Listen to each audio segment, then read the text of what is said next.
Coach Lunney role here with you guys. Make sure it's not muted. Okay.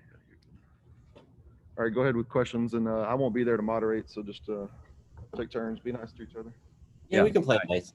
Yeah, be nice. Or Santa Claus is not gonna skip your house if you don't be nice. That how it works? Exactly. Yeah, be on the naughty list. So Barry, how are you doing today? Hey, doing good, Greg. How are you? Good. I'm curious, what was your first reaction when you heard yesterday that Coach Traylor had tested positive for COVID and you were kind of stepping into the interim role? Well, the first reaction was just, obviously disappointment for him and for our team. I mean, that was, it happened on the field, and I was right there next to him, and I could see the reaction, and I just, I just trying to put myself in his shoes, just the way the whole year's gone to, every team in football across the country, has dealt with these distractions, but he's done such a great job of leading us to them. And then to get us to this bowl game and not be able to see through it in his first year as a bowl game, those are all disappointing things, for him. So it was just really just disappointment was my first initial reaction, just because I knew how much it was disappointing for him and our team. And so it happened very quickly. And honestly, just the way this year's gone, he's had a next man up mentality, and has preached it. And he's talked to the staff about it. So I knew that if anything ever happened to him, that probably I was going to need to step into that role. So I wasn't surprised, that happened. It was just disappointing to see that. What have your conversations been like with him since then? How is he handling this disappointing situation in the hours since then? Well, he's making the best of it. I mean, he's being very strong. I know the players have all, he's talked to a lot of them. I'm sure most every one of them have probably reached out, or he's had conversations back and forth with them. And like I told them, the only difference, and it's a big difference, but the only difference is going to be, he's just not going to be physically with us. But his message, his words, his direction, they're all going to be with us, up until kickoff, until we're out there on the game field. Have you seen an impact on the players at all? Has it changed their approach or their mentality at this point, or are they just kind of rolling with it? We got a resilient bunch, and they've been through a lot. And so, yesterday you could certainly see it. I mean, initially that was a pretty big blow to them, and you could see it hurt them as well. And that's when you've got a culture that cares about each other, when you see those types of reactions. And then, it's happened so quickly, but today we bounced back. The brisk weather had us moving around a little bit this morning, and, we just kind of went about our business as normal from the standpoint. Our schedule hasn't changed all year long on Thursdays, what Thursday is, and Friday, what Friday is. And coaches set that schedule from the beginning and hasn't budged on it. So everybody knows what to expect around here. And that's a reflection of him, of, leading us, because everybody knew what to expect today, and everything seemed to go pretty well.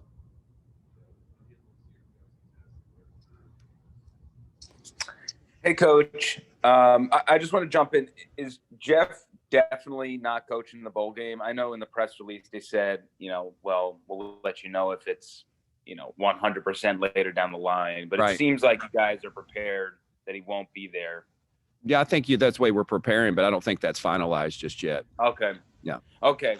And then also, just for you, if you do have to step into that role, what kind of challenges present itself with calling the offense and worrying about that, and then also doing the head coaching duties? Well, there are just going to be a handful of times that maybe I have to take that coordinator hat title, that hat off, and be the head coach. And certainly got to think through all those. And so, I'm trying to play that out in my mind, talking through it with coach. If this is the route that we end up going, other people that have been through the experience. I went through this last year, but it was different because I was just the head coach. We had coordinators that did their stuff. I was the special teams coordinator up to that point, and then I turned it over to somebody else. So it's a little different to be able to. So it'll create a unique challenge to wear both of those hats. But what you're really talking about is timeout management. You're talking about going forward on fourth down. You're talking about, 2-point conversions, 2 minutes, those types of things, take the ball with the wind, those that I'm going to already talk through with Jeff. And by being with him and working with him for a year and working with him the last 2 years, I think I have a pretty strong understanding of what he expects and what he wants, and when to be aggressive, when not to be aggressive. And so each of those games play itself out. There's no two games that are alike. So you just got to be ready to use the people around you, Coach Loepp, Coach Perry, your support staff to help you make those decisions. And so certainly in the meantime, trying to think through those things that potentially could come up. And then with this Louisiana defense, when I just look at the black and white statistics, it seems like they're ball hawks with the turnovers, especially interceptions. And I'm just wondering also the challenges that present itself to air the ball out. I know you want to get sincere the ball, so that, I see probably an advantage there, but just how tough is it going to be to make sure that Frank is not falling or not getting you guys in trouble with turnovers? I guess. Sure. Well, I think you're seeing it right. I mean, I think you're looking at the numbers and looking at the video reflects what you're saying. This is a very, very well coached defense.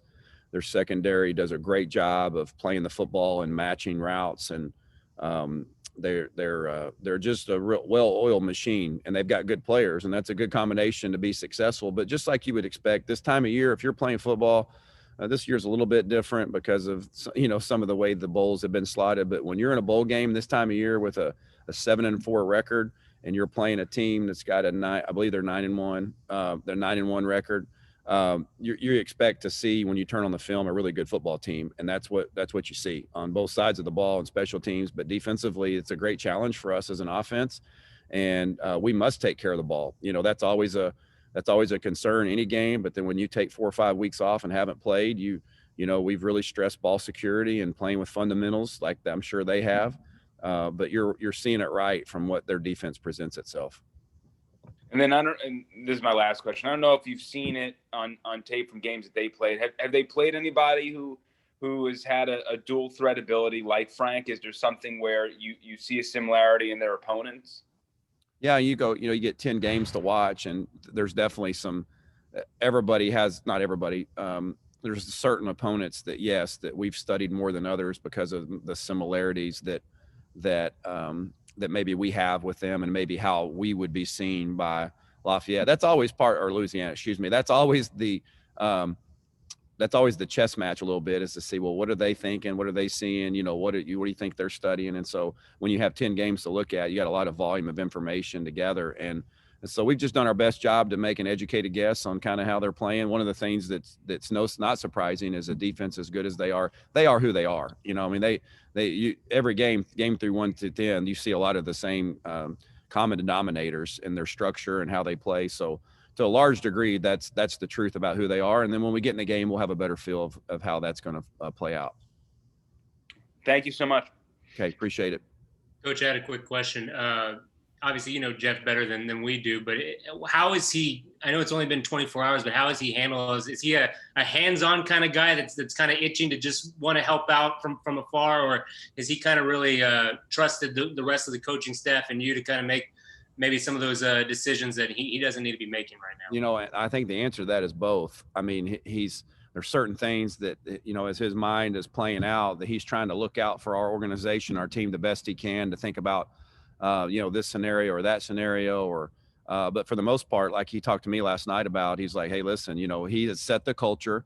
He has set the expectation here of the way things are operating, and all of our coaches, our players, trainers, managers, video people, all the people that are involved in this program, they all understand what the expectation is and how we operate. And so he trusts that. He trusts that greatly. And those are his words, not mine, and he trusts us to take what he has laid out before, and let's just get it to the finish line for these next, 3 days, and get our team to hopefully go play the best that they possibly can play on Saturday. Thank you. So Barry, are there actually no differences for today and tomorrow, just with coach on a screen instead of in person, or are there some things you've had to change slightly just to be ready? We really hadn't had to change much. I mean, we've operated as normal from what the schedule was set out before. That had already been, set out all week. And so we're just going along with the schedule that's been set, and the practice is normal on Thursday. We're going to have a practice again tomorrow morning and load up on the buses and go to Dallas, and be in our normal Friday routine at the hotel with meetings and dinner and walkthroughs, and get up Saturday morning and go try to play our finest football game that we played all year long. Is there somebody like specific on staff who is keeping him in the loop or making sure that he's digitally in all these meetings, or how is the communication like today and tomorrow to keep him in the fold? Well, we haven't really even gone down the road of the, interaction, visually or from a Zoom standpoint, in our meetings, just because yesterday, basically, once we got done with practice, the players were dismissed as normal. And then today, this morning was, our Thursday routine is to get out on the field pretty quickly, do a walkthrough, a team meeting on the field. And then afterwards, we just kind of lay out the schedule. So there really hadn't been what you would say a big void as far as what we normally do, and him not being able to do it. That's not been really created just yet. That's probably coming down the pipe here in the next couple of days as we get closer to game time, and we'll just navigate that the best we can. But obviously Kevin Brown, our football operations, is coach's right hand man, and they talk all the time. And so any of that information that needs to get changed or set up, certainly will come through those channels. Is Jeff able to have any kind of involvement on game day, like a line of communication to you guys, or what input is he going to have, while the game's going on and even like an hour or two before kickoff? Well, I think probably most of that communication will happen right up until kickoff, and then once the game gets started, I don't know. I think I would anticipate that information and communication being limited just naturally. And so we haven't actually even gotten through that part of the game. Or that far. We're just trying to take it one hour at a time, one schedule at a time, and in the meantime, try to enjoy some Christmas celebration with our football family and our real families. What's his typical involvement in offensive play calling? Is that a role that's going to be a little bit different for you just without his input there, or how will that be impacted? His philosophy and from his coaching as the head coach is, that he is the head coach, and he gives great advice and guidance during the course of the game. But most of that information comes from, he sees the part of the game that maybe we don't see. Hey, man, they're getting tired. I'm not paying attention to as much. I'm trying to get the next play call in. Like, hey, Barry, they're getting tired. They're really set up for a shot here. More importantly than any of that, it's like, hey, you guys.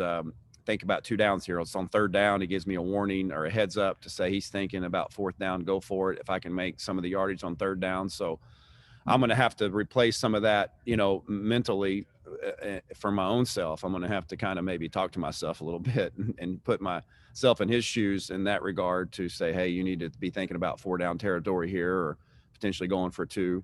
So typically the game day communication goes like that, Greg. I mean, it's like what you would think a head coach would provide. And he does a really good job providing it on all 3 facets, on special teams, defense, and for me, of helping us just give guidance. But typically, as far as the specific plays, the play calls, it's pretty limited on what coach tries to intervene. He tries to let us do our jobs, and he offers great advice during the game.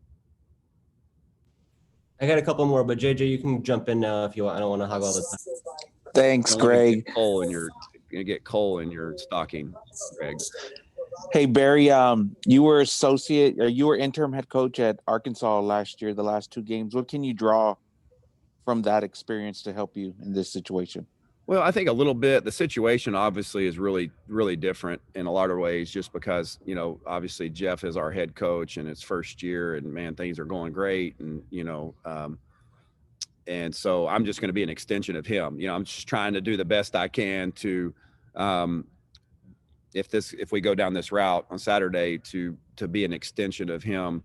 But ultimately, Coach Loepp and the defensive coaches and Coach Perry and the special teams and myself, we all have our jobs to do, and we know what that job is. And so we're just gonna go about trying to do that the best we can. But I will say that from a comfort level, having gone through that last year, even though it was different and I was the acting head coach, just the game experience, I know what to expect a little bit more. Now, I didn't do it when I was calling plays, and so it adds another element to it. But I think that experience last year, no doubt, is giving me confidence and being comfortable about what faces me on Saturday potentially.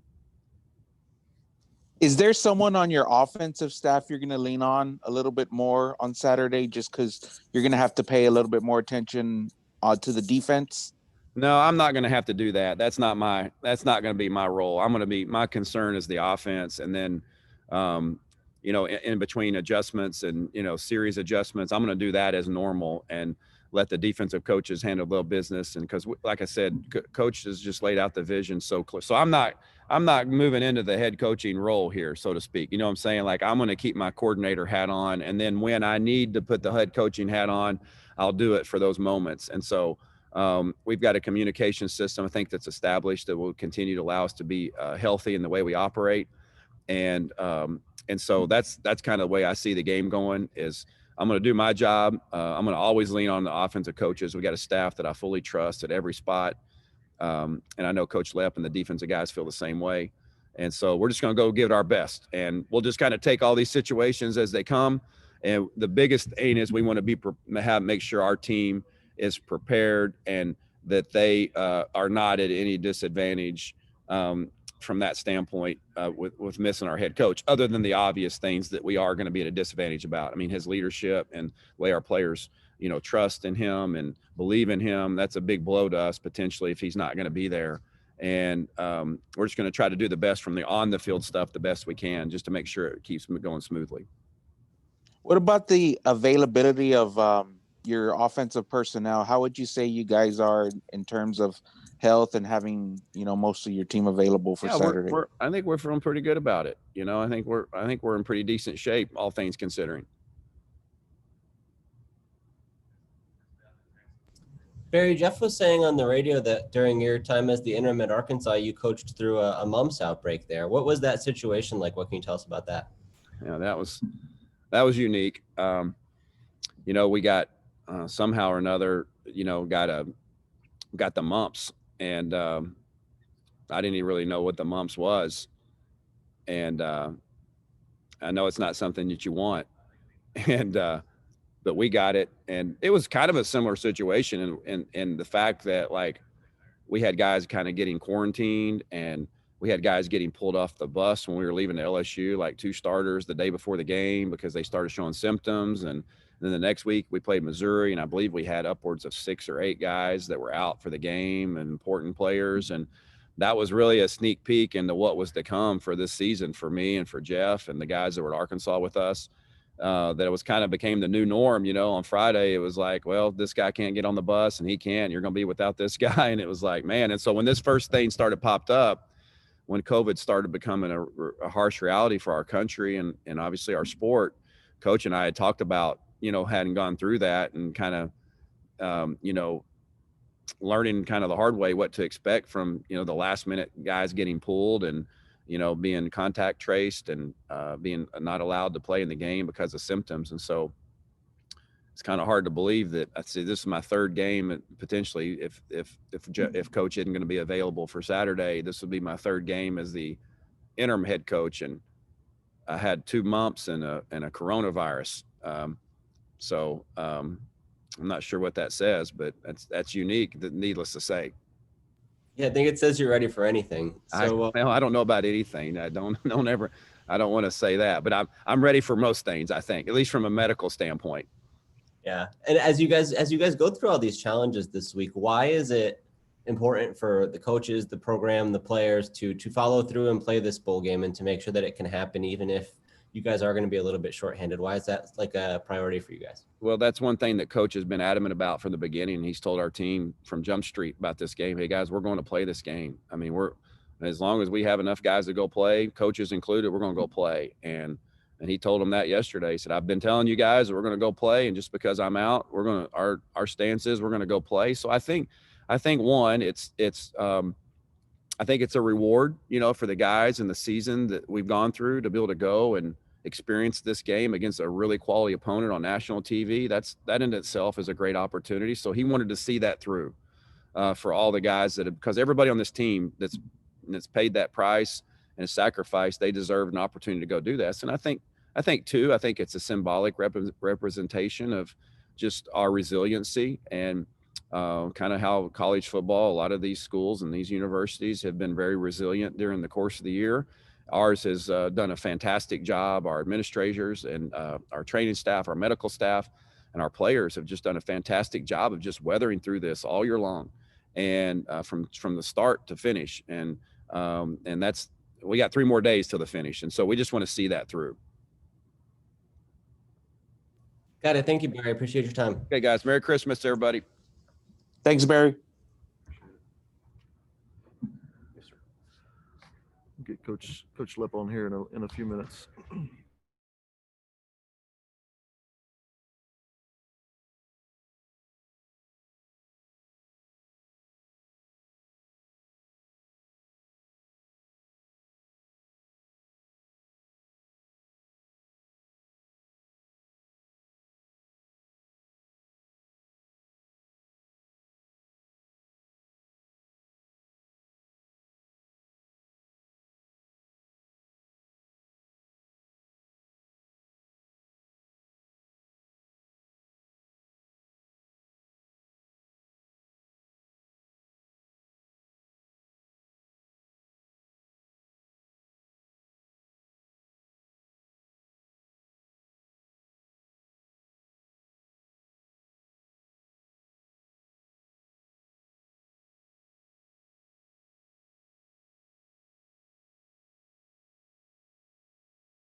All right, guys. Coach Loepp is here. Whenever you're ready.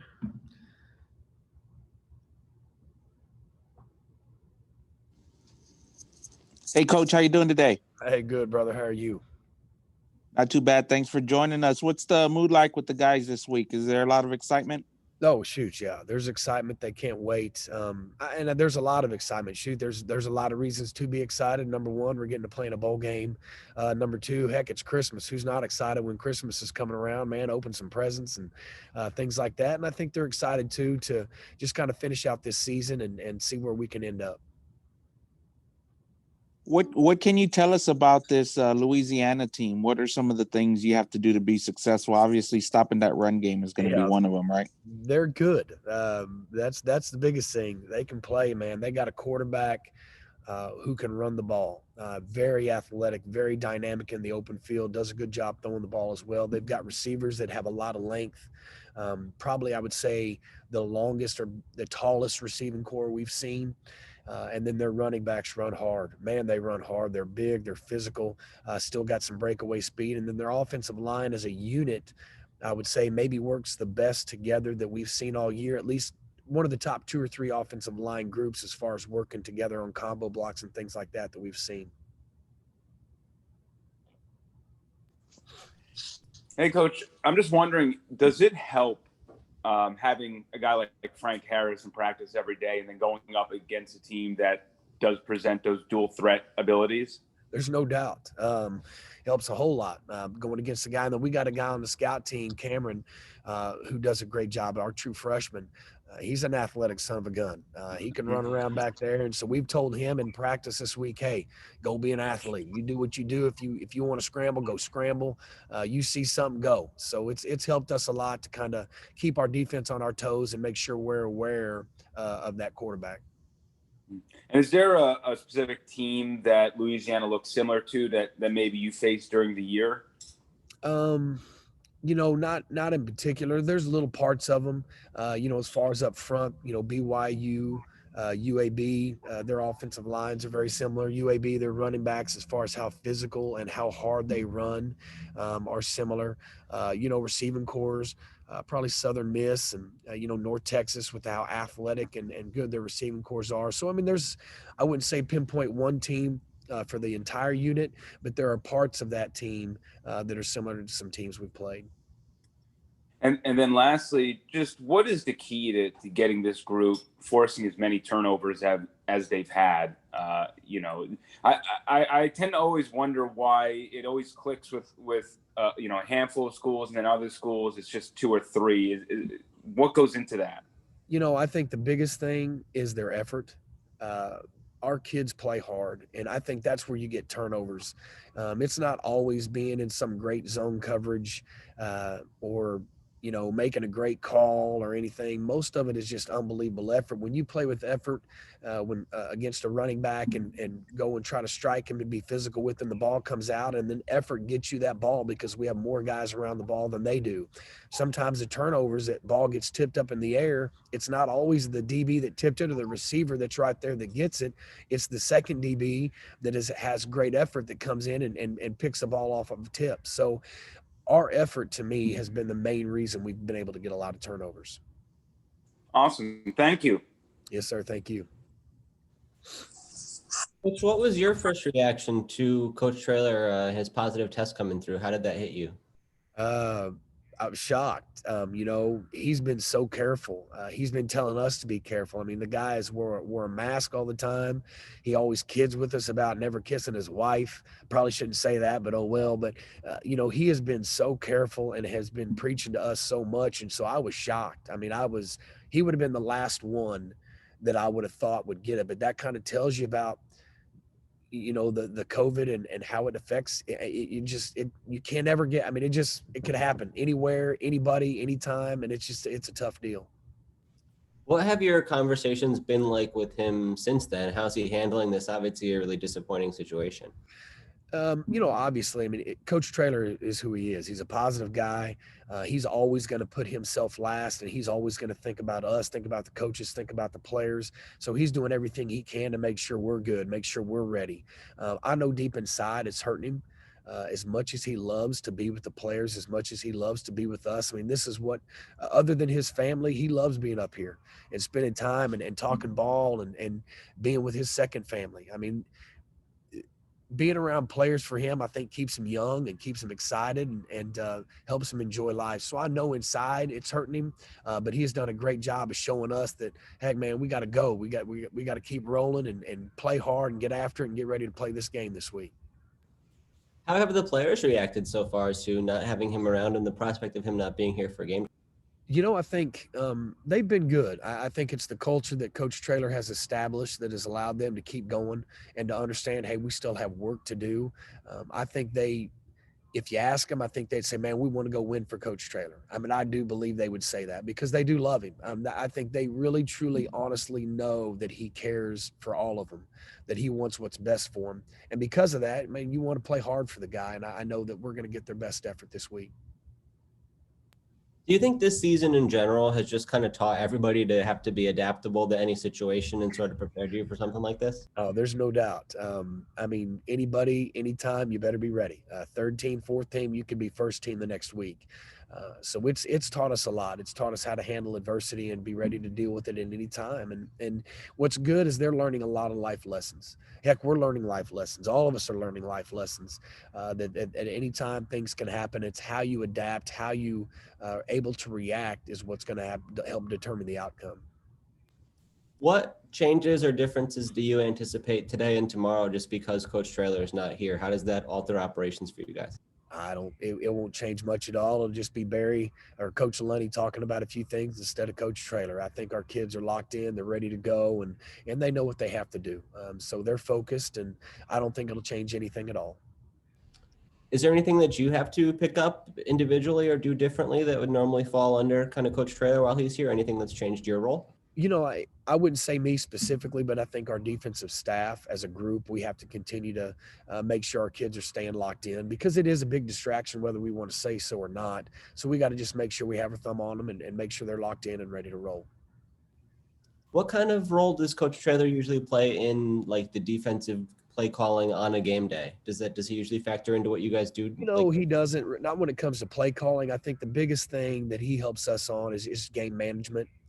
Maybe if there's some things that he has seen, he'll say, hey, you know, coach, this is kind of something I'd be ready for. And, you know, just because of seeing it from an offensive perspective helps us with timeouts at times. Hey, coach, you need to run it. Do you need a timeout here? Kind of gives us more freedom to make sure that, oh, yeah, hey, yeah, we'd like a timeout, or, oh, yeah, coach, okay, punt safe. You know, he kind of helps with the game management part of it. But as far as calling individual defenses, he lets us be us, and which is great. We can do what we want to do. Do you expect to have a line of communication with him, like leading up to kickoff, or maybe even something during the game where you can be in touch, or how do you think that'll play out? I don't. Right now, it's going to be Coach Lunney, and he's going to do the best he can to communicate with us. And I know he's got a big burden on him as far as coaching the offense and just making sure he and I are on the same page. But I don't anticipate, at least we haven't talked about anything, any kind of communication with Coach Traylor during the game. And when you look at the defensive unit overall, how have the COVID protocols this week impacted the unit and just the amount of guys that you're going to have available for this one? It's impacted us. It has. It's going to be a challenging game as far as there's certain positions that the depth wise, but like we said before, I mean, it's adversity. We deal with it. I'm next man up, and that's all we can do. If we sit and kind of mope about it or complain about it or, you know, get upset about it, we're not going to get any better. The only way we get better is to be positive, keep moving, pushing forward, and next man up. Yeah, how do you describe that overall mindset that you guys have of really wanting to be able to go through with and follow through on playing the bowl game, despite whatever challenges may arise in this way or guys who might not be available? Well, I think it goes back again to Coach Traylor and his culture and what he's established here. Our kids, it's about mental and physical toughness. It's about, hey, no matter what, we're going to give perfect effort. So it's the culture that Coach Traylor has implemented, which is why I think our kids have done such a great job dealing with all the adversity and wanting to play.